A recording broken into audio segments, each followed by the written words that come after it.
Our ancestors often looked up to the sky and wondered about the flow of time. How would they measure time, and what were the contributions to the present system of timekeeping? Stay tuned to know more. I am John Martin, and welcome to Know from APJ.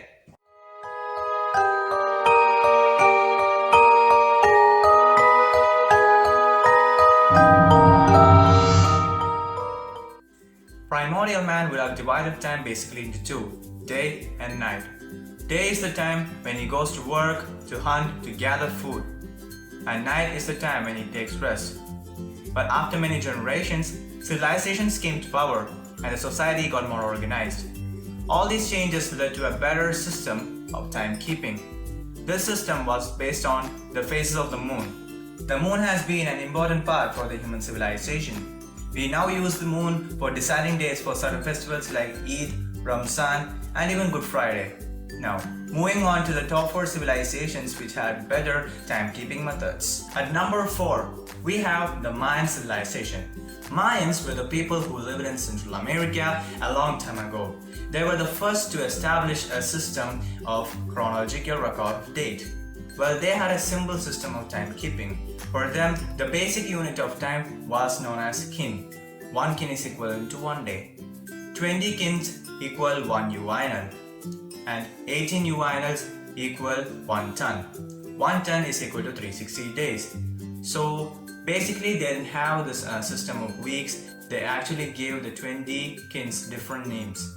Well, the Mayans believed that the recording of time began when the world came to an end and was renewed. The cycle of ending and renewal takes place once in 1.87 million days, and the last time this came to an end on December 21st, 2012, based on which the movie 2012 was filmed.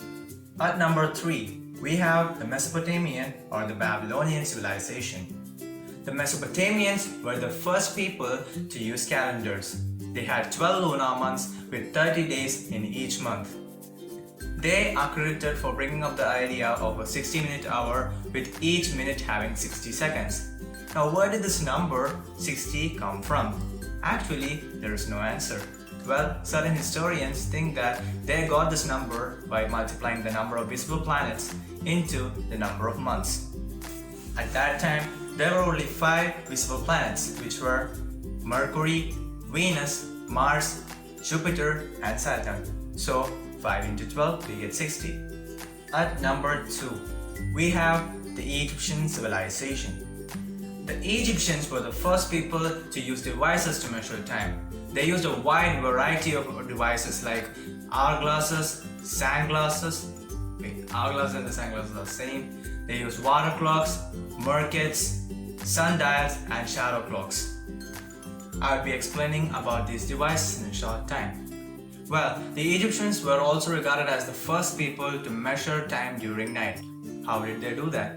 Well, they did so by measuring the relative position of stars in the night sky. The Egyptians were also the first people to use 2 calendars, the solar calendar and the lunar calendar. The solar calendar contained 365 days. Well, it's approximately equal to the solar year. And the lunar calendar, it had 29 to 30 days in a month and 12 months in a year. A 13th month was intercalculated into the calendar every several years. This month was known as Thoth. Well, every month began with a new moon, and the new year was marked by the rise of the star Sirius. Now, number 1, the Indian civilization.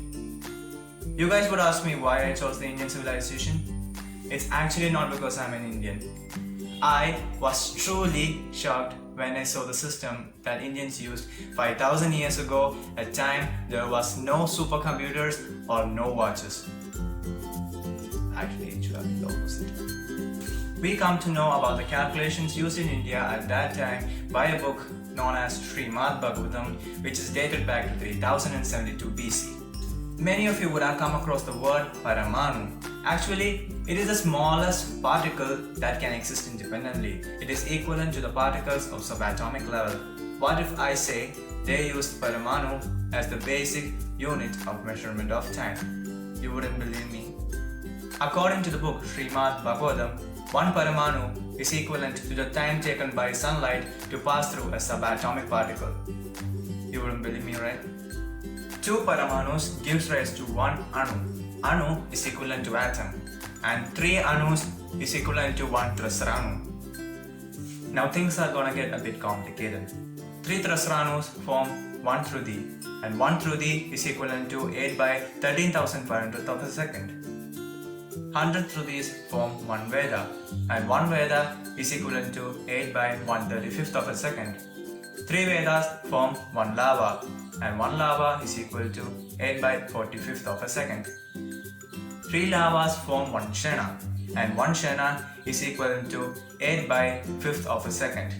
Now, 1 Shana is the time taken for the human eye to give a twinkle. 5 Shana gives 1 Kashta, and 1 Kashta is equal to 8 seconds. 15 Kashtas gives 1 Lagu, and 1 Lagu is 2 minutes. 15 Lagus gives 1 Nadiga, and 1 Nadiga is equal to 30 minutes. 6 Nadigas give 1 Prahara, so 1 Prahara is equal to a quarter of a day. There are 4 yamas in a day. 15 days form alternating fortnights. 2 fortnights give 1 masa or a month, and 2 masa equals 1 ridu or season. 6 months equal 1 ayana, and ayana is the time taken by the sun to move from the northern hemisphere to the southern hemisphere or vice versa. Now let's talk about the devices used by these ancient civilizations to measure time. Water clocks. Water clocks are considered to be one of the oldest time measuring devices humans have ever used. A water clock is basically a container with markings on the inner side. There are basically 2 types of water clocks, the inflow water clock and the outflow water clock. In an inflow water clock, water is allowed to flow into the container. We could measure time by looking at the water level inside the container. Water clocks were also used to measure the amount of water outflow from wells to different farms and gardens.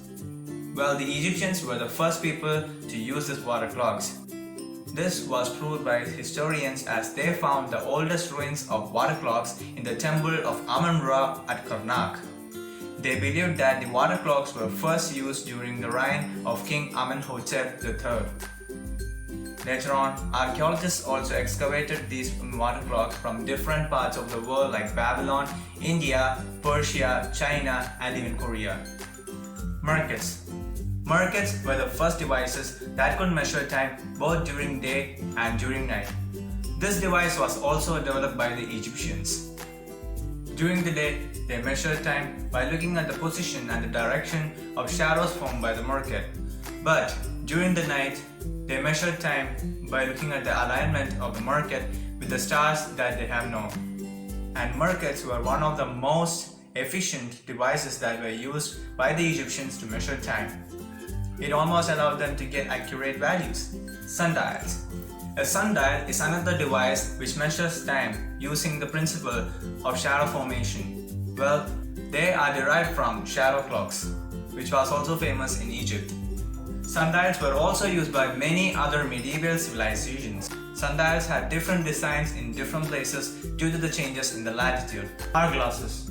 Hourglasses were also a very famous time measuring device.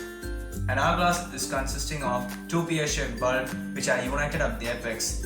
The bulb is filled with either sand or mercury. The size of the hole is such that the sand or mercury present in one bulb travels to the other bulb in a desired time of 1 hour or 1 minute.